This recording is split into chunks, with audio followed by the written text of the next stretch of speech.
Yes.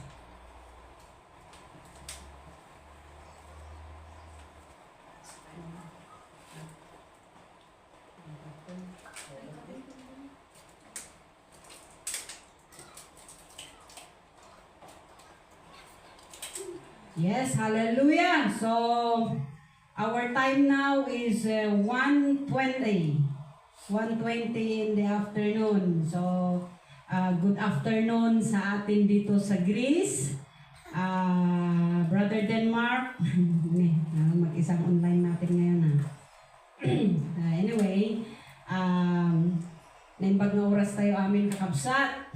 Siguro ti Tagalog dito. Tagal ni Brother Denmark. So mga kapatid, it's a great privilege by the name of our Almighty to deliver His word again. So today we will speak, we will discuss a topic that is not only vital in our spiritual growth, but essential to our witness in this world. Meaning to say, it is not only vital to our spiritual growth.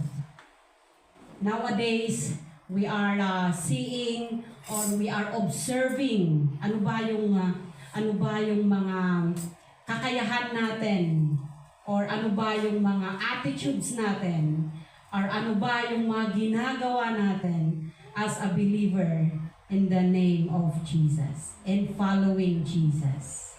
Hallelujah. So, before we start mga kapatid, let me ask everyone to please stand up to give reverence to our living God. Hallelujah. Yes, Almighty God, hallelujah. We praise you. We magnify your wonderful name, Lord God. Hallelujah. Come to us now, Lord, as we begin our topic for today. Bless your word, Lord, and give us wisdom, Lord God, to deliver your words. Hallelujah. And Lord, bless the heart, bless the life of each and every hearer that will hear your words.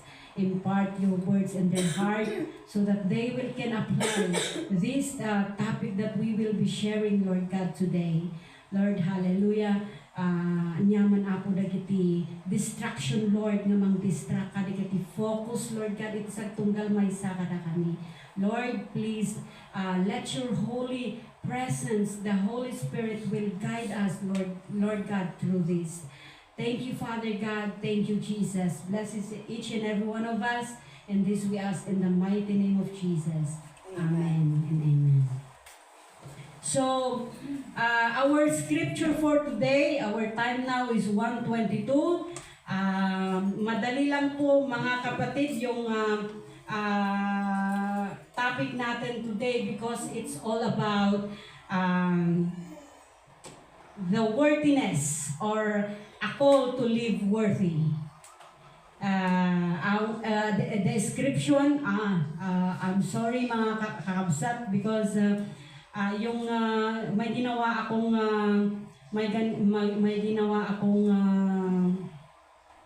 para sa monitor natin kaso lang nasa bag ko. So anyway, just bear with me mga kapatid, and I pray that the Lord will give you wisdom and understanding to His word today. So our scripture for today is found in Ephesians 4 verse 32. And it says there, "Be kind and compassionate to one another. Forgive each other just as in Christ forgave you." So, as I said, it is a topic that is not only vital to our spiritual growth, but essential to our witness in this world. So, meaning to say ay sinasabi ng Diyos, ito yung isa sa mga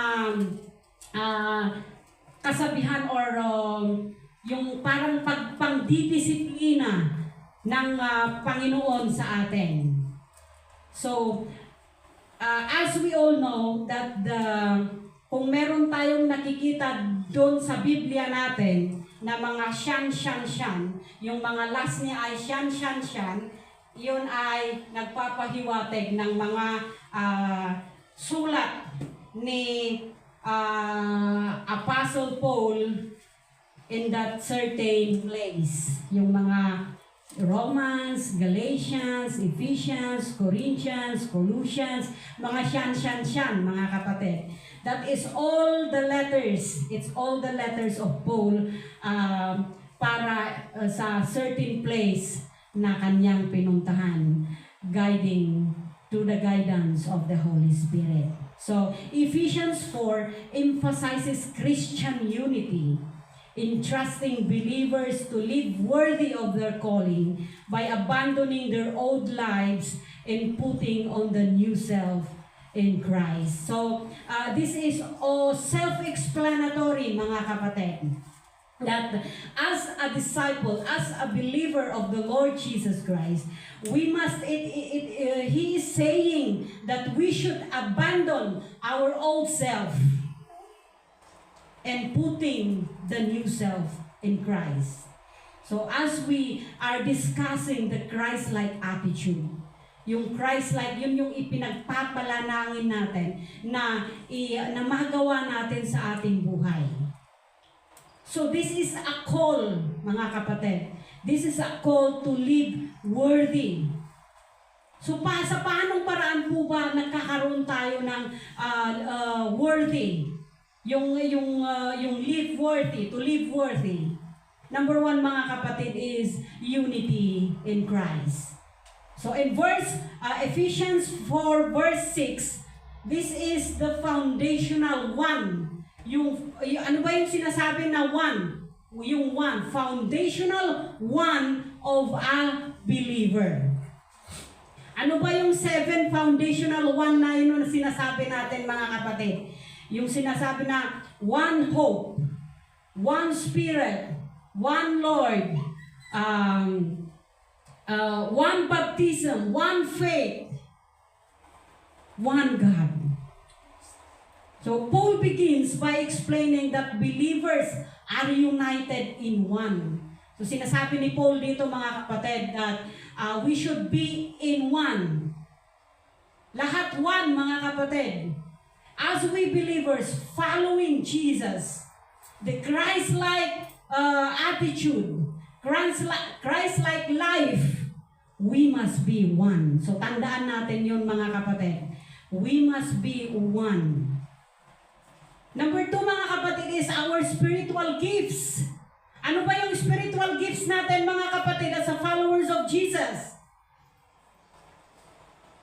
Yung given, different, God-given spiritual gift to different members of the church. So, as we all know, we are the church. Such as apostles, prophet, evangelists, pastors, teachers, to build up the body of Christ and bring all believers in the unity of faith. Kaya nga tayo may mga tagapagturo. Kaya nga tayo may mga pastors, ministers, apostles po, apostles, evangelists, prophets, para tayo turuan, para tayo magkaroon ng deeper understanding about the Word of God. Kasi kapag tayo kasi ay, okay, alam natin na we have one God na, sinasamba. Alam natin yun, mga kapatid. But we have also to learn more deeper about the Bible, about the Word of the Lord. Kasi paano tayo magtutuloy sa ating journey of faith kung wala tayong nalalaman tungkol sa Panginoon? Okay, we all know, we know that we have a God, that we have to worship Him.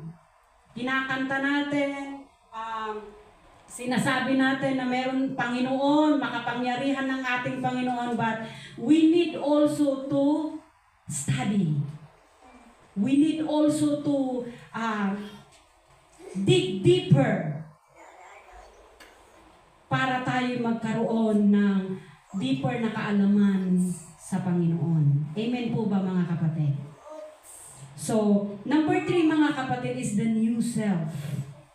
Yung new self, believers are called to put off their old corrupt selves and put on the new self, which is created to be like God in righteousness and holiness. So, ito yung sinasabi natin mga kapatid, the Christ-like attitude or the Christ-like life na mangyari sa ating buhay. Sa paanong paraan po ba tayo magkakaroon ng new self?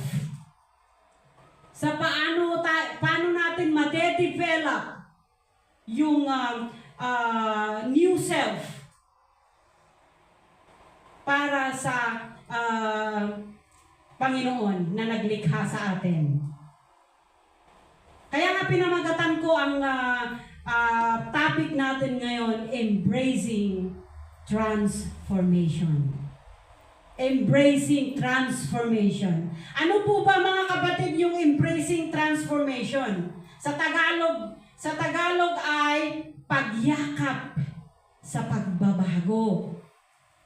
So ano ba yung embracing transformation? So according to the Oxford Dictionary, sinabi niya doon, being open to new ideas and perspective in order to harness the positive potential for change through intellectual and personal growth and development. So take note mga kapatid, yung word na change.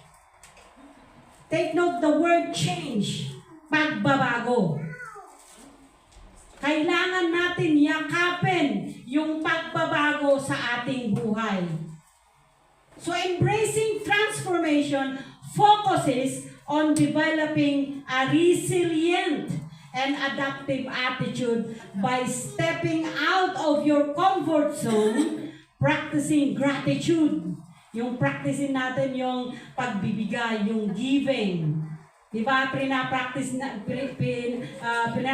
natin yan every Sunday. Nagbibigay tayo ng tithes, nagbibigay tayo ng mga thanksgiving natin para sa Panginoon. Because we all know that God is our provider.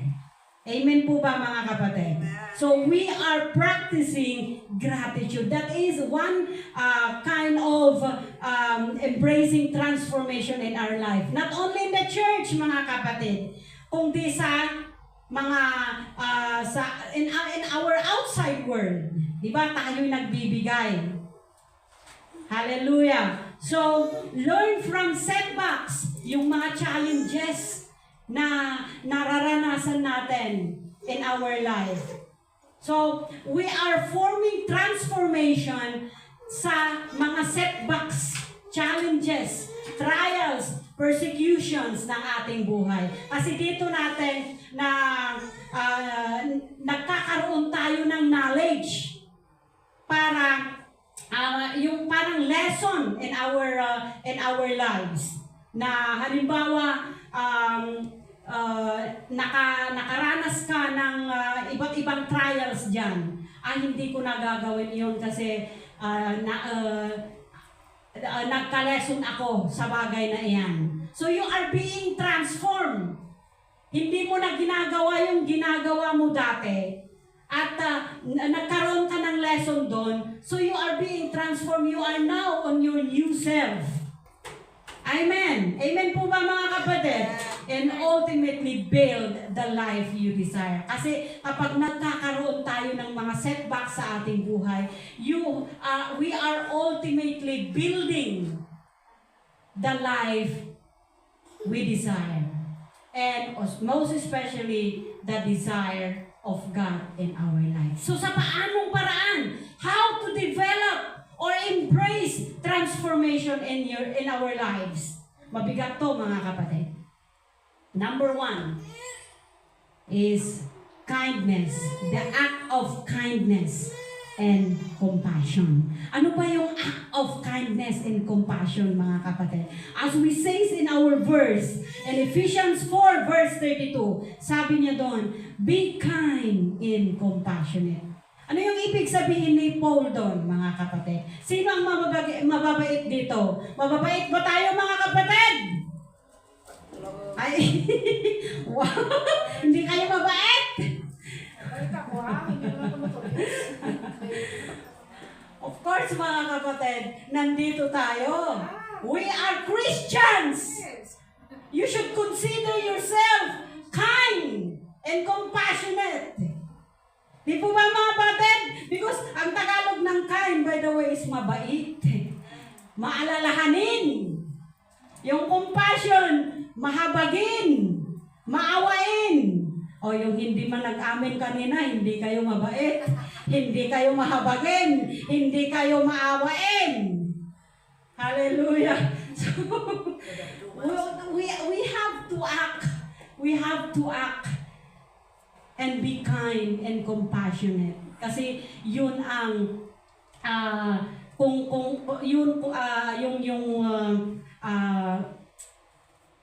yung Christ-like nga yung nire-reflect. We are reflecting Jesus in our life. Kasi nga sabi natin, ang Diyos ay mabuti. Kay buti ng Diyos, kinakanta natin. So it means that the Lord is good. That the Lord is kind. That the Lord has the compassion. Our God is merciful. Di po ba, mga kapatid? Amen po ba? Amen. Hallelujah. So,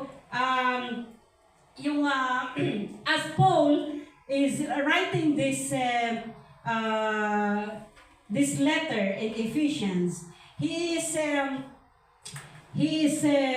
conveying or he is going in the place of Ephesians in Ephesus.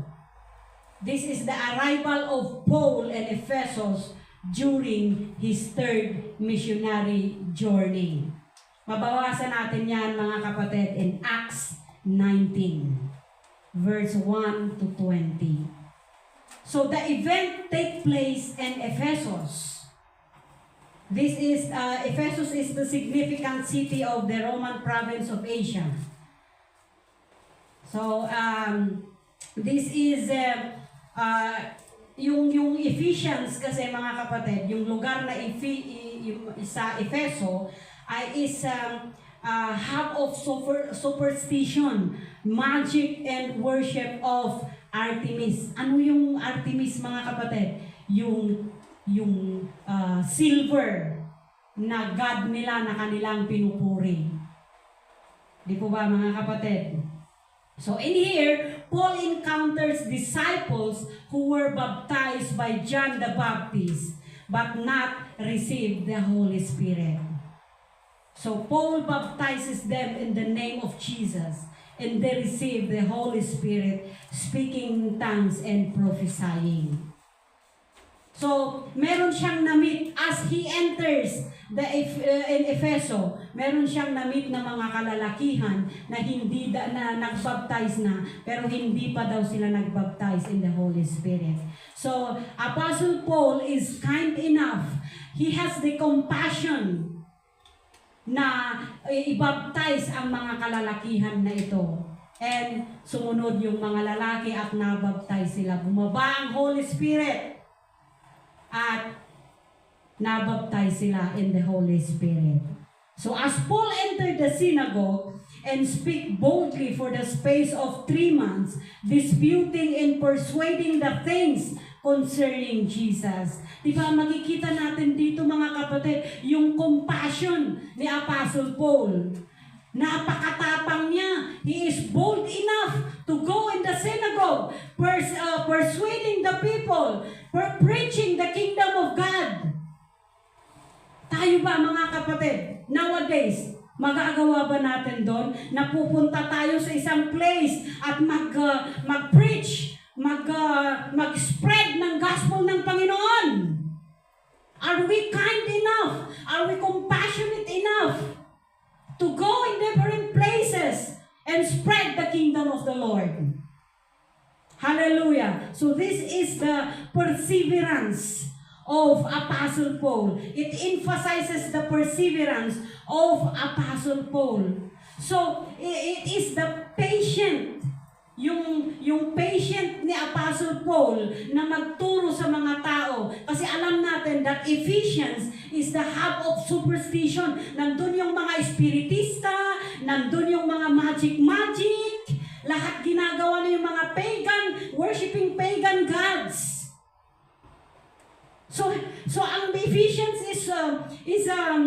the people are idolaters. They have the idolatry na sinasabi natin, mga kapatid.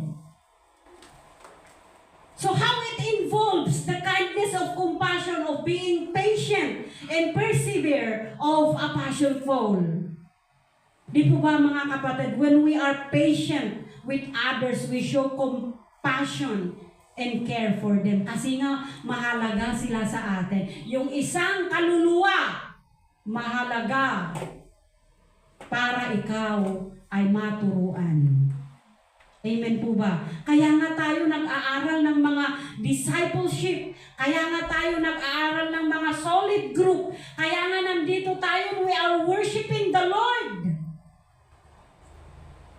Because we have the compassion. Ang Panginoon ay, the God that we are serving cares for us. Amen. Amen po ba, mga kapatid? Kasi po, mga kapatid, in dealing with the perseverance, in dealing with the patience, nowadays, ginagawa ba natin ito, mga kapatid? Not only in our works. When we come, when we speak about our ministry, are we patient enough? Are we persevere enough? Are we persevering in our ministry?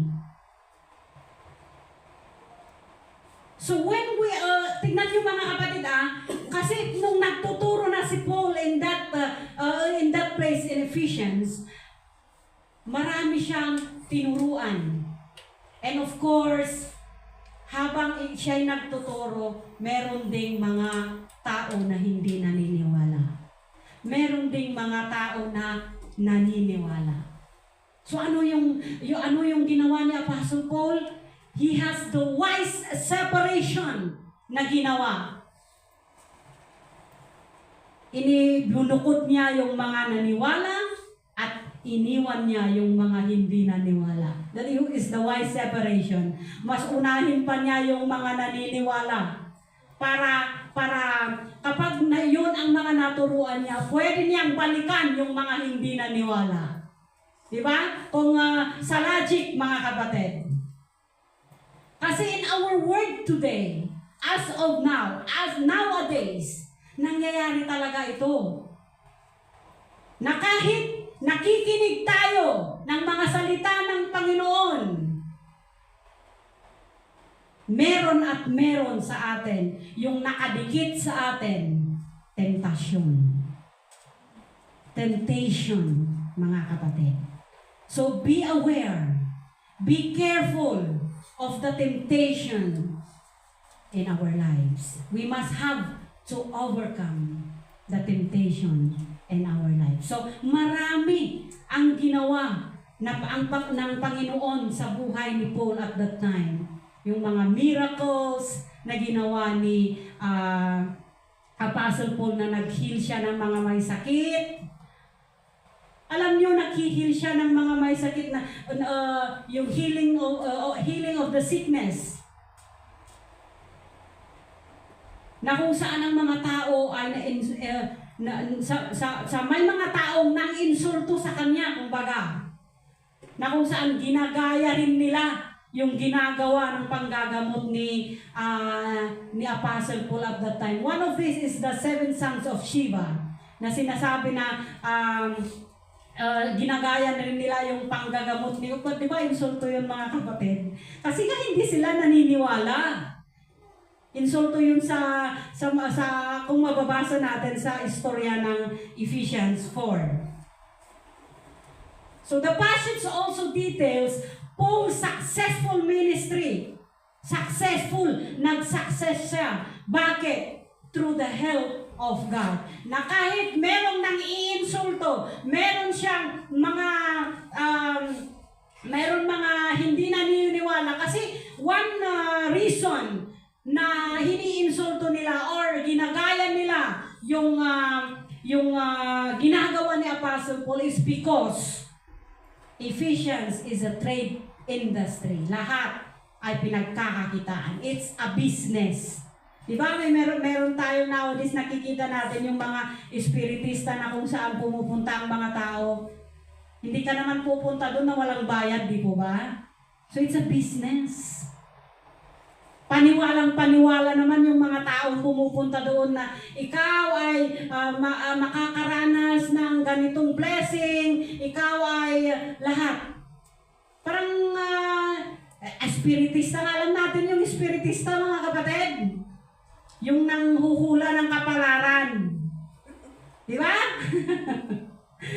Hallelujah. So, this is... Espiritista ay manggagamot yun. Manghuhula naman yung nagsasabi ng kapalaran. Oo, manghuhula. At mga espiritista, ganon. Lahat, ginagawa nila yon in the time of Ephesians, in that place in Ephesians. So, this is kapag iniano natin, this is all about evil. Di po ba? So, so we must to have guidance, the guidance of the Holy Spirit in us. Na kahit na meron tayong mga nababalitaan na mga ganon nowadays, ay we must have to resist it. And we will focus on the ministry of the Lord as believers of God. So, ang application natin mga kapatid is, number one is embody a humble spirit by seeking to understand their true spiritual needs. Ano po yung ibig sabihin nito mga kapatid? As Paul did by asking if they receive the Holy Spirit. So this is the compassion of Apostle Paul. Na kung saan tinanong niya yung mga tao, yung mga kalalakihan para sila kung nagbautismo na ba sila. And they said yes. Sa paanong paraan? Sinabi nila by the baptism of John the Baptist. So, he teaches tinuruan niya yung mga kalalakihan at yun, nadagdagan ang kanilang kaalaman. Na hindi lang pala water baptism ang gagawin nila, kundi baptism of the Holy Spirit. Kasi kailanman, kung naaalala natin yung istorya ni Priscilla and Aquila and Acts 18, di ba, si Apollos doon ay nagbabaptize through only to the baptism of John the Baptist. Pero nang pagkatapos, nakita ni Priscilla at Aquila yung tinuturo ni Apollos ay tinuruan din nila para si Apollos ay magkaroon din ng karagdagang kaalaman tungkol sa pagbabautismo na meron palang baptism of the Holy Spirit. So empower and encourage others by sharing the transformative power of God's Word to bring about lasting change and spiritual growth. So sa pakikinig ng mga Word of God, we are empowering, we are encouraging others also. Kung tayo ay mag-i-speak or kung tayo magtuturo sa mga kapatiran. So as the Father has compassion to His children, so the Lord has compassion on those who fear Him. In Psalms 103 verse 13. Blessed are the merciful, for they shall receive mercy. This is one of the beatitude of Jesus. And Matthew 5 5 verse 7. So, gaya ng sabi ko kanina, being merciful is an act of compassion. So, we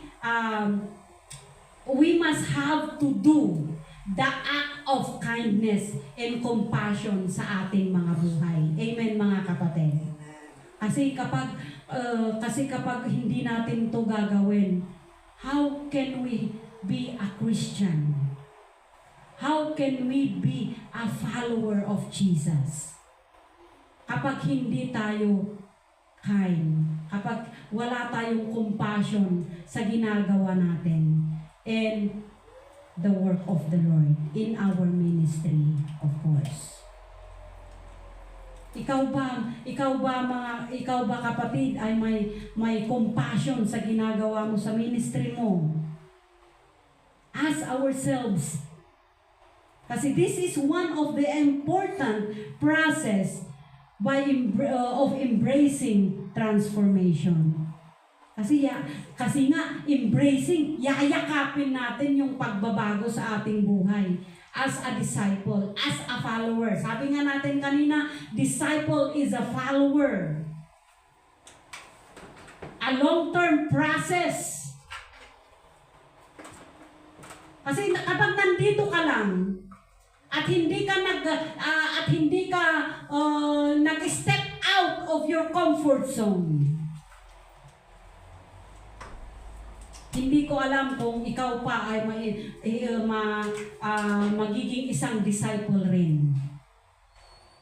Yes, you are considering yourself as a disciple. But you must understand the true meaning of disciple. And one deeds na pwede mong gawin sa buhay mo ay yung act of kindness and compassionate. So number 2, mga kapatid, is the act of forgiving and forgiven. In our verse, in Ephesians 4 verse 32, forgive as Christ the Lord forgive you. As the Lord is merciful, tayo din ay dapat daw na magpatawad. We must forgive each other, mga kapatid. As a human being, nowadays, it's really hard to forgive. Hindi po ba, mga kapatid? Napakahirap yung mag-forgive, yung saying sorry na nga, saying sorry na lang mga kapatid, ay napakahirap nang sabihin. Lalo na kung yung tao ay yung kagurguram launa yan. Hate na hate mo siya. Nasurong ka unay kinyana. So, the act of forgiving. Kasi nga ang ating Diyos ay merciful. Humingi ka ng tawad sa Panginoon. As we are praying, kung tayo ay nagpipray sa Panginoon, we are saying, Lord, forgive us. Lord, forgive us the things that we do that is displeasing in your sight. Sinasabi natin sa Panginoon. And the Lord is kind enough to forgive us. Amen. So ano ba yung ibig sabihin ng forgiving? Sa Tagalog yung pagpapatawad. Ready and willing to forgive. So this is a deliberate choice sa isang tao for a forgiver. Deliberate choice. Ano ba na yung forgiven naman, mga kapatid? This is the recipient. Yung tao, yung kapatiran, receiving the act. Ikaw yung tao yung forgiving at yung kapatiran yung forgiven. He is the recipient. Vice versa. So forgiving refers to the present participle form of the verb to forgive, meaning to give up, resentment, or the desire to punish someone for an offense. Forgiving is the past participle describing someone who has already forgiven. So that is the Lord. Kasi nga pinatawad na tayo. So one example of forgiven is the Lord. Tayo yung humihingi ng tawad sa Panginoon. Kasi as we all know, we are sinners. Simula pa lang nung pagkapanganak natin, we are already a sinners. But then, the Lord is merciful enough to sacrifice Himself on the cross just to save us. Alam natin yun, mga kapatid. So, we are forgiven.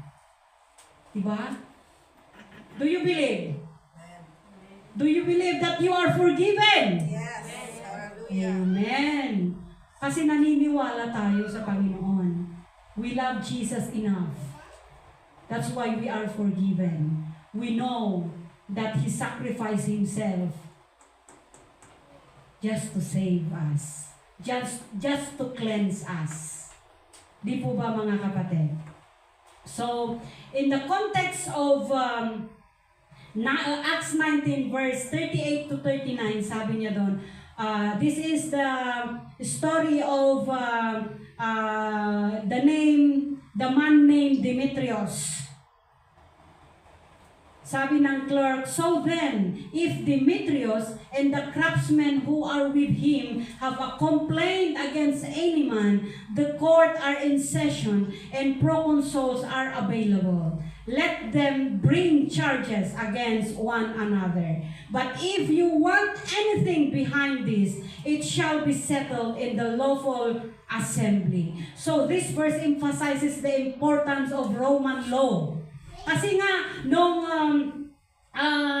si Apostle Paul ay nagturo sa Ephesians, of course, the Ephesians is sabi ko kanina, is a business industry. Sa kanyang pagtuturo, marami ang sumunod sa kanya.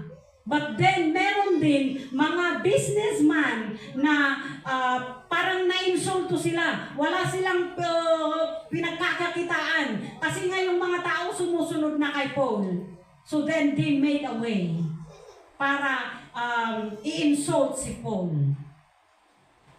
So, this man named Demetrius, a silversmith, siya yung taga-panday pilak, siya yung gumagawa ng the great Artemis, yung silver na pagan god na kanilang sinasamba. So, in here, mga kapatid, sabi ni Demetrius sa mga fellow craftsmen niya, nawawalan na tayo ng negosyo. Yung taong to, si Paul, nagtuturo, tinuturo niya na hindi daw pwedeng sambahin si Artemis. Yung gawa ng kamay ng tao, hindi daw Diyos iyon.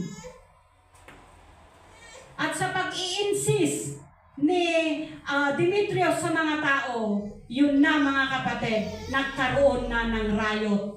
Nagkagulo, nagalit ang mga tao kasi nga mahal na mahal nila yung pagan god nila na si Artemis. So, they form a rally. They have, nagkaroon ng riot at that time. So then, habang nagkakagulo ang mga tao, Paul want to go. Gusto ni Paul na pumunta para magpaliwanag siya. But then, pinigilan siya ng mga ibang believers. Bakit, mga kapatid, pinigilan siya? Kasi, this is the only way that God is, the only way of God's protection to Paul. Kasi nga, isipin nyo, mga kapatid, sa dami ng tao na nagrarally, na sa may riot na yon, kapag pumunta si Paul, kasi nga siya ang dahilan. ng gulong iyon. Kapag pumunta si Paul, baka pa mapatay nila si Paul. So this is the only God's protection to Paul na i-forbid siya sa pagpunta sa riot na iyon. So iba yung way ng Panginoon. He didn't send yung punong bayan, yung city clerk sa lugar na iyon. So ito ang kanyang sinabi. Tumahimik kayo, pinatahimik niya, kinaulam niya yung mga tao. At sinabi niya, bakit kayo nagkakagulo ng walang kabuluhan? Sino ba ang nagsimula nito? Sino ba yung sumisira sa Great Artemis natin? Yung mga tao naman na to na dinala ninyo, hindi naman nila sinisiraan ang Great Artemis. Sabi ng city clerk. So, it's the heart, yung heart ng city clerk, mga kapatid. Ginamit ng Panginoon para i-calm down yung mga taong nagrarally. So this verse emphasizing the encouragement. The passage encourage a return to the proper lawful method. Kapag kayo ay may problema, itulog ninyo sa may kapangyarihan, hindi sa nagkakagulo kayo ng walang kabuluhan. Sinabi ng city clerk. Di po ba? Kasi meron tayong mga abogado dito, may court. Bakit kayo nagkakaroon ng rally dito? Wala namang ginagawa ang mga tao na ito na dinala ninyo. Hindi naman nila sinisiraan, hindi naman nila sinira yung Great Artemis natin. Bakit kayo nagkakaroon ng walang kabuluhang riot dito? Sabi ng city clerk. So, he resolved the riot, nagkaroon ng calmness sa bawat isa. So dito natin makikita mga kapatid, yung mga tao na hindi pa nagkakaroon ng deeper na kaalaman sa Panginoon. Yung iniisip lang nila ay yung sarili nila. Like the name Demetrius, the man named Demetrius. Yung iniisip lang niya ay yung kanyang business. Mawawalan siya ng business. Kasi nga yung mga tao, they are going to Paul. Na nakikinig ng mga gospel about salvation of Christ. So nang-aalala siya na baka wala na siyang pagkakakitaan. Lalo pat narinig niya na sinabi ni Paul that yung gawa ng tao ay hindi Diyos. Hindi dapat sinasamba. So ano yung application natin dito mga kapatid? In the story of the man named Demetrius. Number 1 mga kapatid is resist idolatry. Resist idolatry is our ability to resist idolatrous connection. It is deeply connected to the deep and regularity of our relationship with Jesus. Idolatry, mga kapatid. We must have to resist it.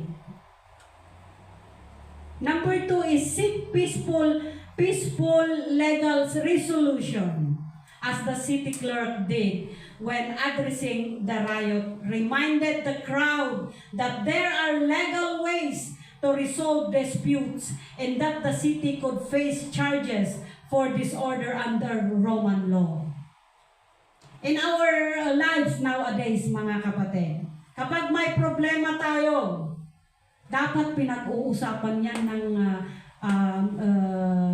masinsinan. Hindi yung nagsasalita ka dyan na hindi mo pa nire-resolve kung saan ba nagkaroon or yung puon ti problema nga kung natayo iti Ilocano. Seek peaceful legal resolution. Kausapin natin yung tao. Hindi, kasi sabi niya dito, in the case of the city clerk, kasi nga place yung pinag-uusapan natin. But if we are comparing in our lives, dapat ay, kung meron tayong problema, we should seek God's protection. Di po ba mga kapatid? Wag tayong magsalita sa kung sino-sino. The best thing to do is to idulog natin sa Panginoon kung ano yung problema natin. As our pastor said a while ago, hindi siya naniniwala sa best friend. Kasi ang best friend niya lang ay ang Panginoon. Yes, it's true mga kapatid. It's true that our best friend is the Lord. Amen. Doon natin sabihin lahat ng mga burdens natin. As we tackle the verse, cast your burdens unto the Lord. Doon natin sabihin lahat. And the Lord will have the assurance. The promise of the Lord will have the assurance to respond in your case. Yung dinudulog mo sa Panginoon. Amen po ba? Kasi mga kapatid, kapag kasi hindi natin ginawa ito, we have the possibility na magkakasala tayo. Gugulo lang ang sitwasyon. Gaya ng kita yun nung nangyari sa istorya ni Demetrius. Hindi siya naniniwala kasi selfishness grows in his heart. Yung sarili lang niya ang kanyang iniisip. In that he sinned. Maraming nadamay. Kaya kapag may problema tayo, mga kapatid, give it to God. Huwag nating ipagsabihin sa kung sino-sino. Kasi gugulo lang ang sitwasyon. Di kunada garudan kakabsat. Iti Ilocano, ti daga at talapayag na, kunada. Manay na yunan, masursurukan iti sao. But if you give it to God, clear. Awan problema. Awan iti tumatak na problema. No ito tayo amin kami Apo Diyos. Amen mga kapatid. So we have the commitment to God for this matter. Number 3, focus on transform lives. We must have to focus the advancement of God's kingdom and achieve one transformed life at a time, not by forced compliance or riotous behavior. Transform life. Halimbawa sa ating buhay, we must to focus on our ministry para tayo ay matransform. Ano yung kagandahan kapag nasa ministry tayo? Gumagawa tayo ng mga makadiyos na gawain. Di ba nagkakaroon ka ng deeper understanding about the Lord? Nagkakaroon ka, natitrain ka. Yung mga music, yung mga tukar, naging instrumento dito'y church. Siya kang kuamut, gitara ide, pulos, taawan ti forte. Kunak ide, awan iti forte, ti pa naggitara. Awan iti forte, ti pa nagpiano. Awan ti amok, kakabsat. Amon ti, amuyo amin dayta. Awanak ditoy. No handa ka i-transform ni Apo Diyos. Amen.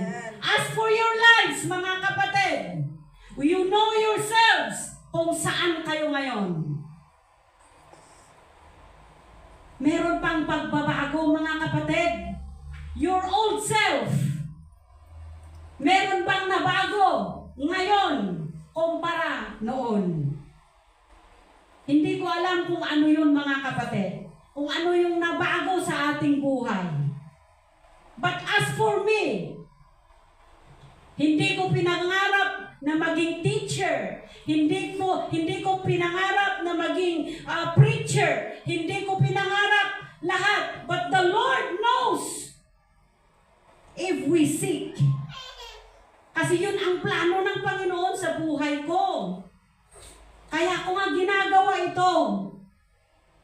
So we must have to focus kung ano yung makakapag-transform sa buhay natin.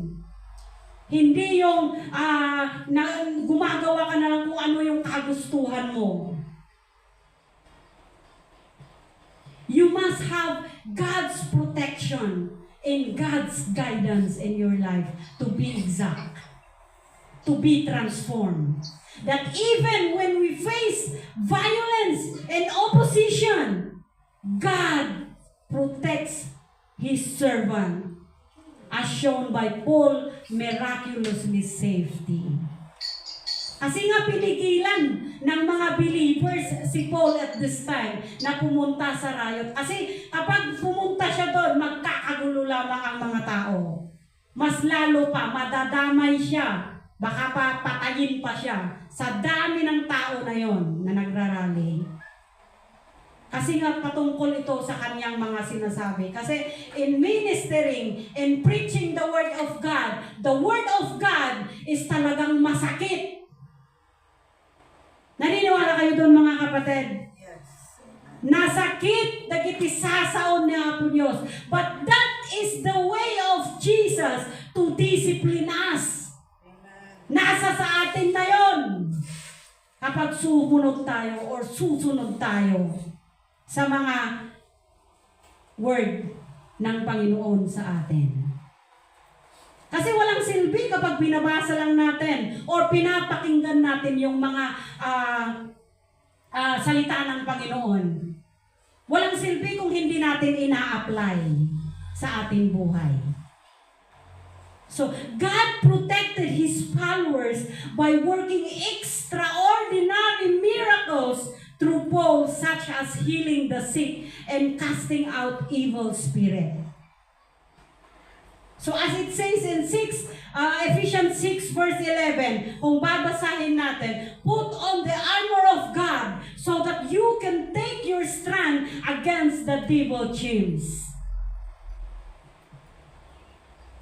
Naalala ninyo yung nung nag-preach si Pastor Jessalyn here, that we must have to put the armor of God. Kasi nga, delikado na to mga kapatid is idolatry, temptations. Kapag ginawa natin ang mga yun mga kapatid talaga, riotous behavior ang mangyayari sa ating buhay. We will magkakasala tayo. And as the Lord, hindi niya hahayaan na tayo ay magkakasala. Kahit na sinasabi natin that the Lord is merciful, He had enough to be a merciful Father to forgive our sins. Kung paulit-ulit naman yung ginagawa mo sa buhay mo, then you will have the downfall. So tandaan natin yung mga kapatid. We must to have the triumph of truth. As it says in John 8:32, then you will know the truth, and the truth will set you free. Amen. Amen po ba mga kapatid? In John 8:32, we must have to know the truth. Kasi yun lang ang makapagpapa-set free sa atin. And the truth is the Word of God. Amen. Amen po ba mga kapatid? You must have also the power of a bold church. Ano ba yung bold church? Yung boldness, yung katapangan. Tayo, yung church.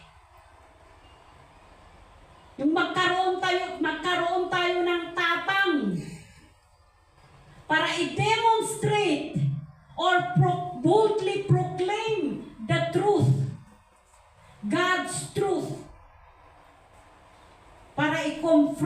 natin yung kasalanan and idolatry. Yung confronting sin and idolatry.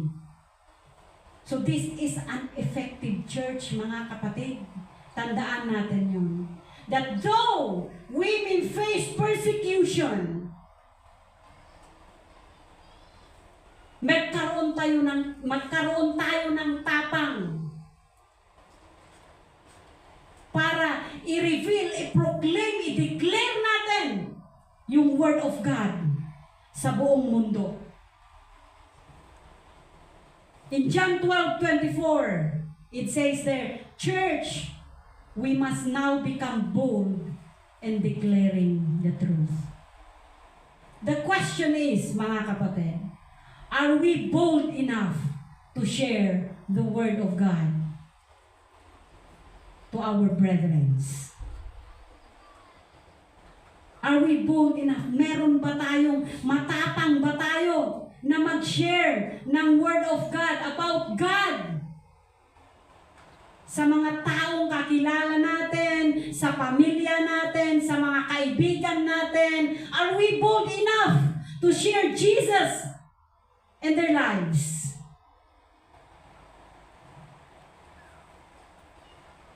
So bear with each other, mga kapatid. Kasi nga, you have the compassion, the kindness and the compassion para mabago rin yung ibang kapatiran, hindi lang tayo. Yung may opportunity na makarinig ng Word of God. Kundi, deserve din ng mga ibang tao. Kaya nga may missionaries tayo, mga kapatid, like Apostle Paul. He went through places, through the guidance of the Holy Spirit, to declare and proclaim the truth. And that's the gospel of the Lord. And that's the gospel of Jesus. Kaya nga tayo, mga kapatid, kaya nga tayo magkaroon, dapat tayo ng yung truth, na magbasa tayo, mag-worship tayo. Lalo-lalo na kapag meron tayong nararanasan ng mga sitwasyon, na mga problema, trials, persecution sa ating buhay para hindi tayo magkasala.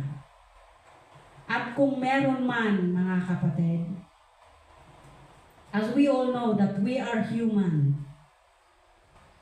we commit mistakes, but then, our God is merciful. He forgives us. So bear with each other and forgive one another. And if any of you has a grievance against someone, forgive as the Lord forgive you. Amen. In Colossians 3 verse 13. Let's love one another, mga kapatid. This is emphasizing loving one another. Kapag sinaktan mo yung kaibigan mo or yung kapatiran mo, sinaktan mo rin ang Panginoon. Ganon ang ibig sabihin nun. Kaya we must have to bear each other. Ang Diyos natin ang papatawad. Kaya dapat din tayong magpatawad. Amen. Amen, mga kapatid. Kapag tayo ay mga, we have any grievances, yung mga sakit itirik na, or sakit tinakam, or problema tayo, kakapsat tayo. We must have to bear with each other and forgive one another kung meron mang kamalian na gagawa natin sa ating mga kapatiran. So if we confess our sins, He is faithful and just to forgive our sins and to cleanse us from all righteousness. 1 John 1 verse 9. So we must to confess our sins. Sabi nga niya, He is faithful and just to forgive us. Amen. So the challenge of embracing transformation is not always easy, mga kapatid. It's not always easy. Hindi madali yung as human, hindi madali yung we have to act the kindness of in compassion. Hindi madali yung act of forgiving and forgiven. This embracing transformation requires courage to face our shortcoming and to seek God's help in overcoming them. You see, mga kapatid, we must have to courage to face our shortcomings through the guidance, through the help of the Lord to us. Hallelujah. So it takes faith to believe that we can change, that our past does not define us, and that God's power can make all things new. Amen. Remember the word of 2 Corinthians 5, verse 17. Therefore, if anyone is in Christ, the new creation has come, the old has gone, the new is here. Do you believe, mga kapatid, that the old has gone in your life and you are the new creation because you embrace transformation in your life right now, right at this moment? Amen! Amen po ba, mga kapatid? That you are declining the old self, your old self, and then you are new now. Di po ba, mga kapatid, the old has gone, the new is here. Napakagandang pakinggan sa atin, sa ating buhay, na ina-apply natin sa ating buhay, yung new selves, yung transformed selves natin. So let us be reminded that transformation is a journey, not a destination. Hindi ho lugar yung transformation, mga kapatid. It is a journey sa atin. Each day present us with new opportunities to grow in kindness, to extend compassion, and to forgive as we have forgiven. So araw-araw, mga kapatid, sabi niya dito, we have a new opportunities to embrace transformation in our life. Naniniwala kayo doon, mga kapatid? Na araw-araw ikaw ay nagtatransform. Araw-araw ba kayong nagtatransform? Ay, wala. So kung ganun, mga kapatid, as you are questioning yourselves, that transformation is not applicable in your life, ano yung dapat mong gawin? Di ba napakahirap na gawin? Napakahirap ba na gawin? Na maging isang kind and compassion person, na maging isang forgiving person, as we know that the Lord forgave us also. So mga kapatid, as we leave this place today, let us commit ourselves to embrace transformation in our life. Amen. Let us strive to be kind and compassionate, to forgive one another, and to be a living testimony of the change that Christ can bring into our lives. We must have the living testimony sa mga ibang kapatiran natin. May the Holy Spirit empower us to be the change maker. Ano yung change maker, mga kapatid? Yung tagagawa ng pagbabago sa Tagalog. Sa ating pamilya, sa ating trabaho as well, and other communities. We must have to be the change maker. Sa atin, nagsisimula yung pagbabago. So may we walk boldly in the future, transformed by His love, ready to share that love with a world in desperate need of it. Meron tayong tatang.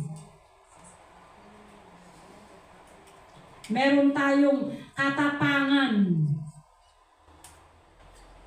na mag-share sa mga salita ng Panginoon. So, ang maiiwan kong challenge sa atin, mga kapatid, every challenge, there is an opportunity to learn and grow. So embrace each new experiences with open-minded and watch yourself transform. Habang tayo ay nabubuhay sa mundong ito, hindi natin maikakaila yung mga opportunities or yung mga setbacks, yung mga adversaries, but there is an opportunity that we can be transformed by this. Amen. Amen, mga kapatid. We should have the open-mindedness to watch yourself sa mga pangyayari sa buhay mo, sa mga sitwasyon sa buhay mo, and be transformed. Tandaan natin yan, mga kapatid. And the question that I want you to question yourselves is, are you being transformed or conformed? Mga kapatid, are you being transformed or conformed? Ano ba yung conform, mga kapatid? Yung you are following the Lord Jesus Christ. Yung sumunod. So are you being transformed or conformed? So I hope this message, mga kapatid, na kahit na medyo hindi long, I hope that there is something na nag-impart sa puso at buhay ng bawat isa. So may the Lord bless each and every one of us, mga kapatid, and impart His message to the heart of each and everyone's life. Maraming salamat po, and God bless everyone. Pinabalik ko na kay Pastor.